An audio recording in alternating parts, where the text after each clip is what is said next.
Hello class 7th, welcome to Zenith Guru fundamental. मैं हूं निकी पंडित and हम यहाँ पे कर रहे हैं साइंस का chapter number 8 that is measurement of time and motion and we are on lecture number 2। So इस चैप्टर का ऑलरेडी लेक्चर नंबर 1 आ चुका है एंड आई होप कि आप सभी ने लेक्चर 1 देखा होगा, राइट? तो अगर आपने लेक्चर 1 देखा है तो यू नो कि लास्ट टॉपिक हम यहाँ पे क्या कर रहे थे, हम पेंडुलम के बारे में जान रहे थे, ठीक है? हमने ऑसिलेशन के बारे में समझा। नाउ अब हम एक्सपेरिमेंट से इस चीज को और बेटर तरीके से समझेंगे, ठीक है? So activity 8.2, let us experiment. Collect a piece of string around 150 centimetre long, ठीक है? आपको एक स्ट्रिंग कलेक्ट करनी है जो कि कितनी होनी चाहिए, 150 सेंटीमीटर की होनी चाहिए। A heavy metal ball with the hook और द स्टोन, और यहाँ पे एक भारी भरकम सा आपको स्टोन लगा देना है, मेटल लगा देना है जिसको हम बॉब बोलेंगे, ठीक है? A stopwatch and a ruler, tie the bob one of the string, हमने कनेक्ट कर दिया। Fix the other end of the string as a rigid support such that the length of the string is between support and bob is around 10 centimetre, ठीक है? इसको हमने यहाँ पे एक अटैच कर दिया, ठीक है? एक रिजिड हमने इसको एक सपोर्ट दे दिया, ठीक है? इसके बाद क्या कह रहे हैं कि the length of the string is between support and Bob, ठीक है? सपोर्ट एंड बॉब के बीच में जो लेंथ दिया गया है दैट इज 100 सेंटीमीटर का है, यानी कि स्ट्रिंग की जो यहाँ पे लेंथ है वो कितनी दे रखी है हमारे पास, 100 सेंटीमीटर दे रखी है। Wait for the bob to come to the rest, your pendulum is now ready. अब हमने क्या किया भाई, इस बॉब को ऐसे छोड़ देंगे, ये O है, यहाँ पे A है, यहाँ पे B है, तो पहले A की साइड जाएगा, फिर B की साइड जाएगा, फिर O की साइड आ जाएगा, तो इसको हम बोलते हैं वन ऑसिलेशन, ठीक है? इसी को हम क्या बोलेंगे बेटा, इसी को हम बोलते हैं वन ऑसिलेशन, ठीक है? चलो नाउ जेंटली, क्या कह रहे हैं, gently hold the bob, move it slightly to one side and release it, ठीक है? बॉब को हमने होल्ड करना है, एक पॉइंट से हम उसको ऐसे रिलीज कर देंगे, छोड़ देंगे, तो क्या होगा, वो अपना मूवमेंट करना शुरू कर देगा। Take care not push the bob while releasing it and that the string is stop. Is your pendulum now oscillating? देखो बिल्कुल धक्का नहीं मारना है पेंडुलम को, ठीक है? आराम से उसको ड्रॉप कर देना, आराम से उसको छोड़ देना है। तो क्या बॉब, ये जो बॉब है आपका मूवमेंट शो करेगा, क्या ये पेंडुलम की तरह काम करेगा? Yes. Is your pendulum now oscillating? हाँ, ऑसिलेट कर रहा है। Using a watch measure the time it to take for a pendulum complete 10 oscillation. अब आपको देखना है कि 10 ऑसिलेशन करने में उसको कितना समय लगा है। Record the time in table 8.1, ठीक है? 10 ऑसिलेशन करने में कितना टाइम लगा, ये एक्टिविटी आप 3 से 4 बार करेंगे। हमेशा देखो जितनी भी एक्टिविटीज होती है ना, एक बार हम नहीं करते, उसको मल्टीपल टाइम्स करते हैं and most of the time हमारा जो रिजल्ट है वो सेम आना चाहिए, तभी हम बोल पाएंगे कि यस दिस इज एक्यूरेट। अगर हर बार सोचो हमारा रिजल्ट दूसरा आ रहा है तो how we can say that कि इट इज एक्यूरेट, है ना? तो इसको आपको 3 से 4 बार रिपीट करना है। Divide the time taken for 10 oscillation by 10 to calculate the time period of your pendulum. Note it down in table 8.1। अब देखो यहां पे क्या है, time period of a simple pendulum, time taken for 10 oscillation and time period second, ठीक है? 10 oscillation करने में कितना यहाँ पे टाइम लगेगा, यस 10 ऑसिलेशन करने में यहाँ पे हमें कितना टाइम लग रहा है। सो हम मान लेते हैं कि 10 ऑसिलेशन करने में हमारे पास जो टाइम लग रहा है दैट इज 20.2 सेकेंड्स, ठीक है? हमने कितना मान लिया, 20.2 सेकेंड्स, तो उतना ही टाइम पीरियड हो जाएगा। सेकेंड हम मान लेते हैं 20.0, तो यहां पे भी 20.0, फिर हमने मान लिया 20.1, तो टाइम पीरियड भी यहां पे क्या हो जाएगा, 20.1, इस तरीके से। Now is the time period of your pendulum almost the same every time? Yes. तो टाइम पीरियड जो है वो हमेशा हमको सेम ही देखने के लिए मिल रहा है। What do you conclude from this observation? The time period of pendulum is almost the same every time. ठीक है? जो टाइम पीरियड है पेंडुलम का वो हमेशा कैसा दिख रहा है हमको, ऑलमोस्ट एंड ऑलमोस्ट सेम दिख रहा है, ठीक है? टाइम पीरियड हमको कैसा दिख रहा है बेटा, ऑलमोस्ट सेम नजर आ रहा है।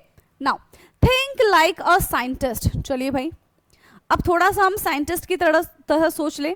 सो you just did an important historical experiment, ठीक है, which was first done by Galileo. तो आपने यहाँ पे एक बहुत इंपॉर्टेंट हिस्टोरिकल एक्सपेरिमेंट किया जो कि पहले किसने किया हुआ था, गैलीलियो ने किया हुआ था. Except you must watch a measure time in place of your pulse beat. Suppose you were Galileo experimenting with pendulum. ठीक है, suppose you were Galileo experimenting with pendulum, what all would you investigate? तब आप क्या क्या चीज यहां से investigate करते? What questions would you ask? आप अपनी तरफ से क्या क्वेश्चन पूछते? What all pendulums have the same? Would all pendulums have the same time period? क्या सारे के सारे पेंडुलम के पास सेम टाइम पीरियड है? आंसर है नहीं. It's depend on their string, कि कितनी बड़ी स्ट्रिंग है. जितनी बड़ी स्ट्रिंग होगी उतना ज्यादा टाइम टेकन होगा, जितनी छोटी स्ट्रिंग होगी उतना कम टाइम टेकन होगा. ठीक है. How would you test this?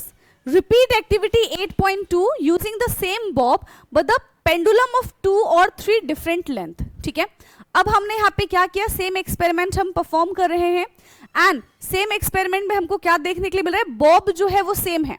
ठीक है, लेकिन जो स्ट्रिंग हमने यहाँ पे लगाई है वो हमने चेंज कर दी. क्या कर दिया हमने, स्ट्रिंग को चेंज कर दिया. मान लो एक बार हमने 100 सेंटीमीटर का स्ट्रिंग लिया है, एक बार हमने 95 सेंटीमीटर का स्ट्रिंग ले लिया और एक बार हमने 90 सेंटीमीटर का स्ट्रिंग ले लिया.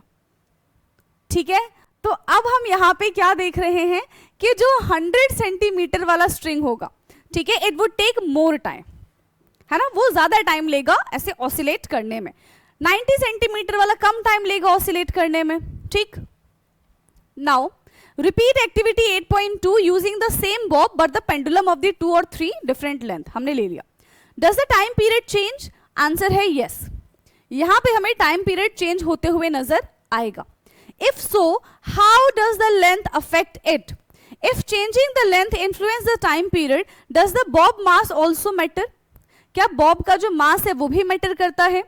Test this by repeating activity 8.2. तो इन सब का आंसर हमको एक्टिविटी करके ही पता चलेगा. ठीक है, with fix pendulum length but with the Bob of different masses. अब देखो यहाँ पे 2 एक्सपेरिमेंट हमको करना है. पहला, बॉब सेम रखेंगे एंड 3 हम अलग अलग लेंथ की स्ट्रिंग लेंगे. ठीक है. सेकेंड थिंग कि हम स्ट्रिंग सेम रखेंगे और अलग अलग मास का हम बॉब लेंगे. ठीक है, आगे बात समझ में. Do you observe any change?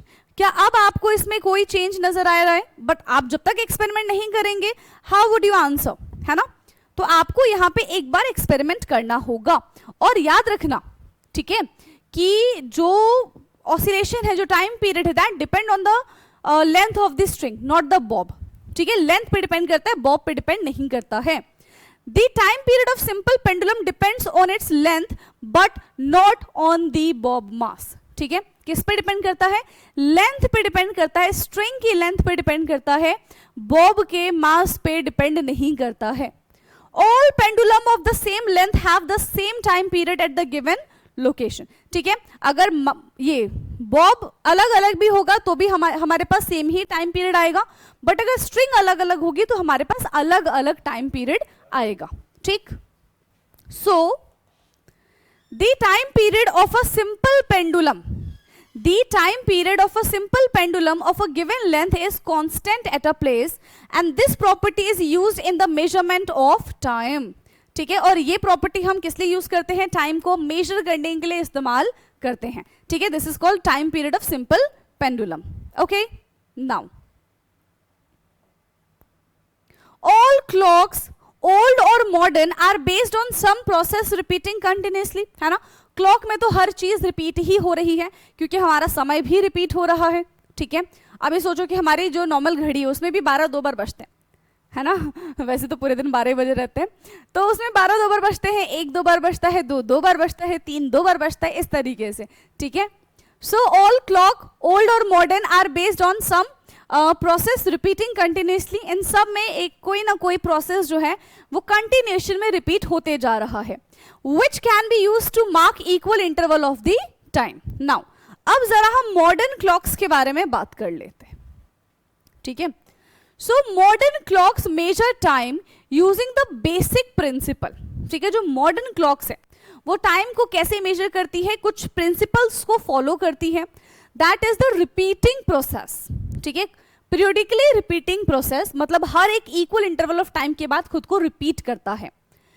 But use tiny and very rapid vibrations either from a quartz crystal, जिसको हम क्वार्ट्ज क्लॉक कहते हैं, और फ्रॉम सम स्पेसिफिक एटम्स जिसको हम एटॉमिक क्लॉक्स कहते हैं. They are very very accurate. ठीक है, while Huygens early pendulum clock could gain or lose 10 seconds each day. ठीक है, जब पेंडुलम के बारे में बात करते हैं तो उसमें क्या होता है कि हर बार 10 सेकेंड्स का हमको गैप देखने के लिए मिलता है, which is a huge gap in now days. ठीक है, 10 seconds each day.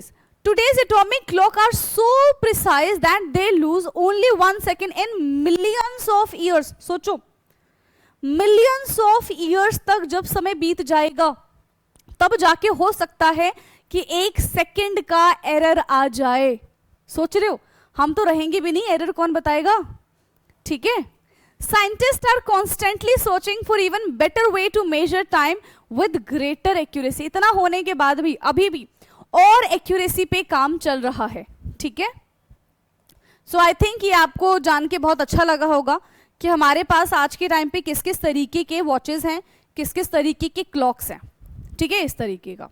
Right now 8.1.2 SI unit of time. ठीक है, तो देखो टाइम की तो काफी सारी यूनिट होती है, बट स्टैंडर्ड यूनिट तो हमेशा एक ही होती है, एंड इसकी स्टैंडर्ड यूनिट क्या हो जाएगी, दैट इज सेकेंड. है ना, टाइम की स्टैंडर्ड यूनिट बेटा सेकेंड होती है. इसके अलावा और भी यूनिट होती है, जैसे कि मिनट है, ठीक है, आवर है, like this. Okay, the SI unit of time is second and its symbol is small s. The larger unit of the time is minute or hour. अब आपको कन्वर्जन भी आना चाहिए, जैसे कि यहाँ पे बोल रखा है कि 60 seconds is equal to 1 minute और 1 minute is equal to 60 seconds. ऐसे ही 60 minute is equal to 1 hour और 1 hour is equal to 60 minute. ठीक, now dive deeper. Unit of time such as second, minute and hour begin with a lower case letter. इनको कैसे लिखा जाता है, हमेशा lower case से लिखा जाता है. सेकंड का स्मॉल s, ठीक है, मिनट का स्मॉल MIN और आर का यहाँ पे स्मॉल h होता है. HR मत लिख देना, पहली चीज HR कुछ नहीं होता है, सिर्फ HR होता है. और कभी भी यूनिट में हमें s नहीं लगाना चाहिए, जैसे हमें ऐसे नहीं लिखना चाहिए MIN और हमने छोटा सा s लगा दिया ना, ये गलत हो जाएगा. ठीक है, अब तक हम काफी सारे चैप्टर्स में ये चीज पढ़कर आ चुके हैं, तो हमें यूनिट को रिप्रेजेंट करना भी आना चाहिए. ठीक है, सो सबसे पहले तो बात तो यहाँ पे क्या कह रहे हैं कि भाई ये लोअर केस लेटर से शुरू होता है, इस चीज का आपको ध्यान देना है. Except at the beginning of the sentence their symbol s, minute and are are also written in the lower case letter as a singular. Note that full stop is not written after the symbol. Symbol के बाद आपको कोई भी full stop नहीं लगाना है. देखो अक्सर आदत होती है, मैंने यहाँ पे मिनट्स के बाद फुल स्टॉप लगा दिया है ना, दैट इज इनकरेक्ट. ठीक है, अनटिल एंड अनलेस आपका पूरा का पूरा सेंटेंस ना खत्म हो रहा हो, है ना. अगर मान लो कि आपका पूरा का पूरा सेंटेंस ही खत्म हो गया और लास्ट में ही आपका वो यूनिट था, तब आप फुल स्टॉप लगा सकते हैं. बीच में आप कभी भी इन यूनिट्स के बाद फुल स्टॉप नहीं लगाएंगे. ठीक, accept at the end of the sentence. ठीक है, while writing the time always have a space between the number and the unit. हमेशा स्पेस होना चाहिए. Also note that writing second for second and hours for hours is incorrect. ठीक है, second के लिए s, r के लिए h, SEC या फिर HRS, ये सारी चीजें हमको यूज नहीं करनी है. ठीक है, दे आर इनकरेक्ट. नाउ चलिए भाई फैसिनेटिंग फैक्ट्स के बारे में जान लेते हैं. So, the hole in the world of the Ghatika Yantra was made in such a manner that it took 24 minutes to fill and sink. ठीक है, तो जो घाटिका यंत्र है ना, पानी वाला यंत्र हमने देखा था ना, उसको पूरा ठीक है भर के सिंक होने में कितना टाइम लगता है, 24 मिनट लगते हैं. कितना टाइम लगता है, 24 मिनट लगते हैं. And the time unit measured by this clock was called घाटिका और घाटी. It because its standard unit of time measurement and continue until the end of the 19th century. A 24-hour long day was thus divided into 60 equal ghatis. ठीक है, अगर हमें पूरा दिन बताना है तो हमें क्या करना पड़ेगा, 24 आवर लॉन्ग डे, तो हमें यहाँ पे डिवाइड करना पड़ेगा इंटू 60 इक्वल घाटीज में, तो पूरा हमारा यहाँ पे एक दिन कैलकुलेट होकर आ जाएगा। ठीक, now activity 8.3 let us identify. ठीक है, एक्टिविटी 8.3 क्या है? एक्टिविटी 8.3 यहाँ पे हमें नॉर्मल सी वॉल क्लॉक दी गई है, जैसा हमें अपने घरों में देखने के लिए मिल जाएगा, right? Look at the wall clock shown in this figure 8.9 carefully. What is the smallest interval of time you can measure with it? आप इससे सबसे छोटा से छोटा कितना टाइम मेजर कर पाओगे? हम 1 सेकेंड का, है ना? 1 सेकेंड का टाइम आई थिंक आप मेजर कर पाएंगे, क्योंकि वैसे घूम घूम के जाएगा, तो 1 सेकेंड मेरे ख्याल से आप मेजर कर पाते हो, है ना? ठीक है, 1 second is the smallest interval of time that we can measure using the clock, है ना? सबसे छोटा यूनिट हम इससे क्या मेजर कर सकते हैं? That is the 1 second. Science and society, चलिए, in today's world measuring tiny fractions of second is very important, है ना? आज के टाइम पे तो भाई हर मिली सेकेंड्स भी यहाँ पे इंपॉर्टेंट है उसको मेजर करना। For example in sports, time keeping devices can record even down to 100 or even 1000 of the seconds, milliseconds to determine the winner in the race। देख रहे हो, टाइम के 1000 टुकड़े कर दो, 100 टुकड़े कर दो, इतना एक्यूरेट, इतने माइन्यूट टाइम से विनर्स डिसाइड किए जाते हैं। सो in medicine heart monitor like electrocardiogram ECG, है ना? आपने सुना होगा ना ECG, या फिर करवाते हुए देखा होगा, इस तरीके की लाइनें आती है उसमें, ठीक है? एक छोटा सा पर्ची मिलता है आपको, ठीक है?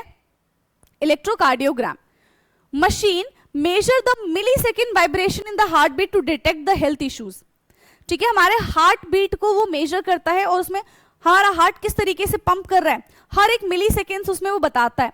तो वही ये लाइन इस तरीके से ड्रॉ होती है, वो हमारी हार्ट बीट की लाइन होती है।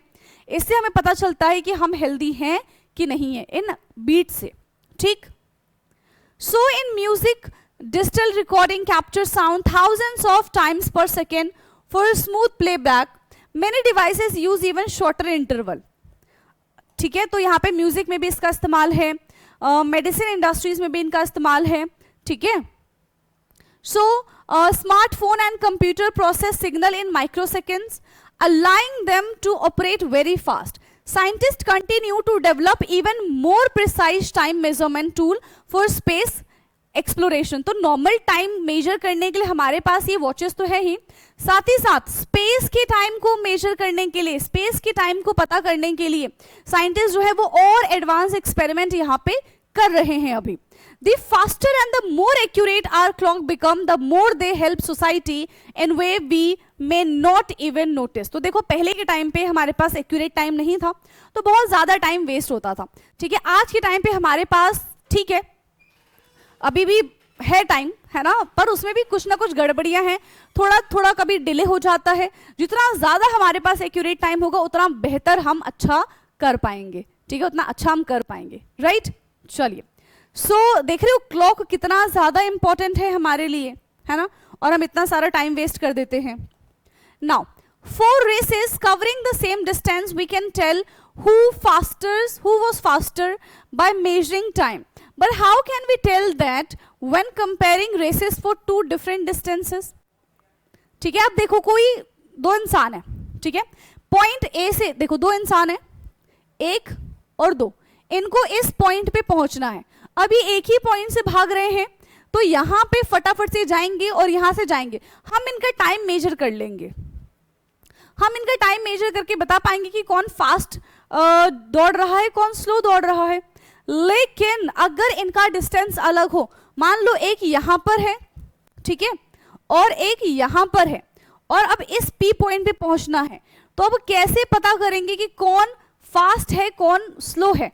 मतलब डिस्टेंस का भी तो फर्क पड़ेगा ना, हमें डिस्टेंस भी तो मेजर करना पड़ेगा। हमें मेजर करना पड़ेगा कि कौन सा पर्सन जो है वो पॉइंट पी से पास में खड़ा है या फिर कौन सा पर्सन पॉइंट पी से दूर में खड़ा है, ठीक है? सो अब हम पढ़ेंगे 8.2 फास्ट और स्लो, ठीक है? So what do we mean when we say something is moving fast और स्लो?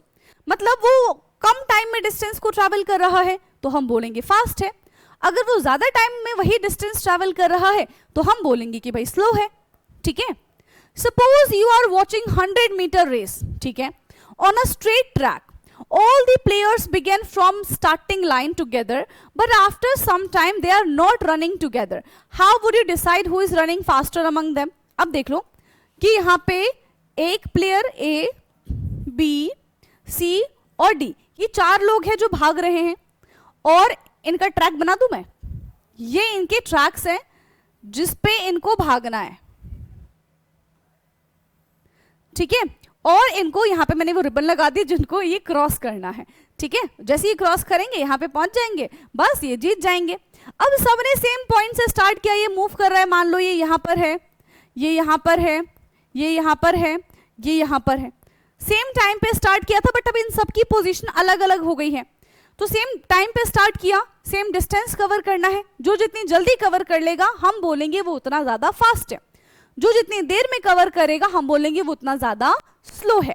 ठीक है, okay, so how do you decide who is running faster? तो हम टाइम से पता कर पाएंगे कि हु इज रनिंग फास्टर, क्योंकि डिस्टेंस सेम है, पोजीशन सेम है, दैट्स व्हाई यहां पे टाइम इज वेरी इंपॉर्टेंट। ठीक, now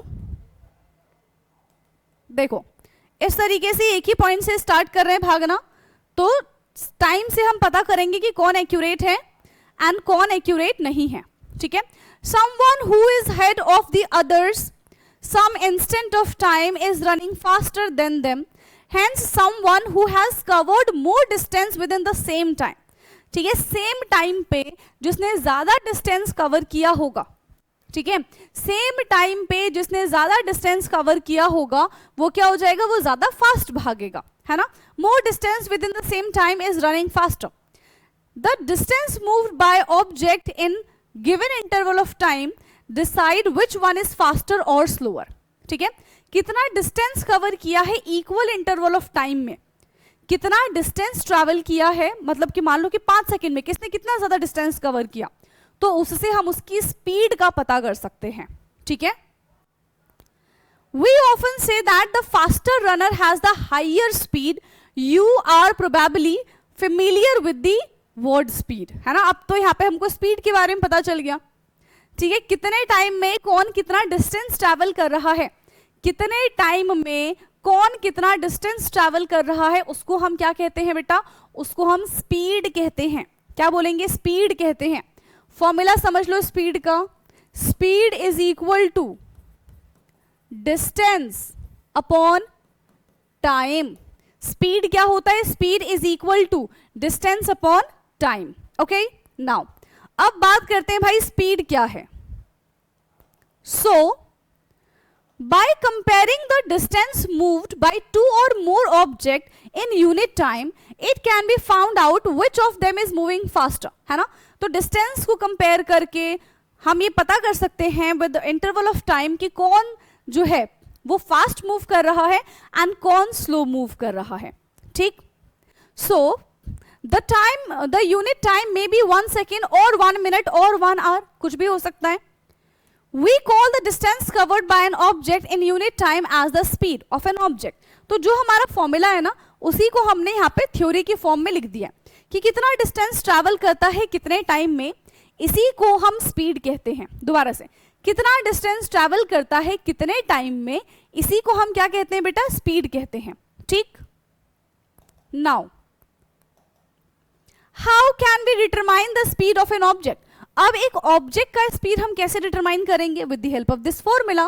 it can be calculated if we know the total distance covered by an object. ठीक है, स्पीड हम कैसे पता करेंगे, अगर हमें किसी पर्सन का, किसी कार का, ठीक है, ये पता चल जाए कि उसने कितना डिस्टेंस कवर किया है, कितने टाइम में कवर किया है।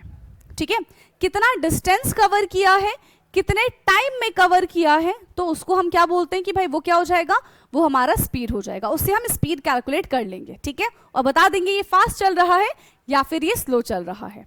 Clear? So the speed of an object is the total distance covered divided by the total time taken to cover it. So this formula is very important. जब आप numerical करेंगे, जब आप क्वेश्चंस करेंगे, तब आपको ये फॉर्मूला यूज करना है, ठीक। What would be the unit of speed? अच्छा, अब स्पीड की यूनिट क्या होती है ये हमें पता करना है। देखो, डिस्टेंस की यूनिट होती है यहाँ पे मीटर और टाइम की यूनिट होती है सेकेंड, तो ये हमारा हो जाएगा मीटर पर सेकेंड। ये इस वाले लाइन का क्या मतलब है कि ये डिवाइड में है इस तरीके से, और इसको रीड कैसे करते हैं, पर, मीटर पर सेकेंड, ठीक है। कैसे यूज करेंगे बेटा, कैसे बोलेंगे इसको हम, मीटर पर सेकेंड, यानी कि मीटर डिवाइडेड बाय सेकेंड, ठीक। We know the SI unit of the length and time. Since the speed is distance time, तो उसकी यूनिट क्या हो जाएगी, मीटर पर सेकेंड, एंड इसको हम इस तरीके से एक्सप्रेस करेंगे, इस तरीके से रिप्रेजेंट करेंगे, ठीक। Speed can also be express in the other unit, है ना। हम अगर डिस्टेंस को किलोमीटर में ले लें, मतलब बहुत दूर का डिस्टेंस है, तो सोचो आप सेकेंड में तो कंप्लीट कर नहीं पाओगे, आपको घंटों लगेंगे, है ना। और मीटर में आप डिस्टेंस को मेजर करोगे नहीं, आप किलोमीटर में मेजर करेंगे, तो उस केस में इसका जो यूनिट है वो चेंज हो जाएगा, that is kilometre per our. और अब आप चाहो तो यहां पे कन्वर्जन भी कर सकते हो, मीटर को किलोमीटर में कन्वर्ट कर सकते हो, सेकेंड को आवर में कन्वर्ट कर सकते हो, एंड वाइसा वर्सा, दोनों चीजें पॉसिबल हैं, ठीक। So if we express distance in kilometre and time in hour, then the unit of speed is kilometre per hour, ठीक है। फिर यूनिट क्या हो जाएगी बेटा, यूनिट हो जाएगी हमारी किलोमीटर पर आवर, ठीक। चलिए, अब यहां से एग्जाम्पल 8.1 से हम करेंगे अपने नेक्स्ट क्लास में, ठीक है। अभी हमने स्पीड का कॉन्सेप्ट पढ़ लिया है, अब स्पीड के कॉन्सेप्ट से हम क्वेश्चंस करेंगे नेक्स्ट क्लास में, ठीक है। कब करेंगे क्वेश्चन, अपने नेक्स्ट क्लास में करेंगे। सो आई होप कि जितनी भी चीजें मैंने आपको आज की क्लास में सिखाई हैं आपको समझ में आया है, आपको स्पीड का कॉन्सेप्ट समझ में आया है, क्योंकि वहां से क्वेश्चंस आएंगे ही, दिख रहा है आपको यहाँ पे, ठीक है। तो next class is again very important, उसको मिस बिल्कुल भी नहीं करना है, ठीक है। टाइम से आ जाना क्लास में, ओके। चलिए, सो अब हमारी मुलाकात होगी अपने लेक्चर 3 में, तब तक के लिए पढ़ते रहिए, कोई भी डाउट होता है तो कमेंट करके जरूर पूछिएगा, okay. Thank you so much, bye bye, take care.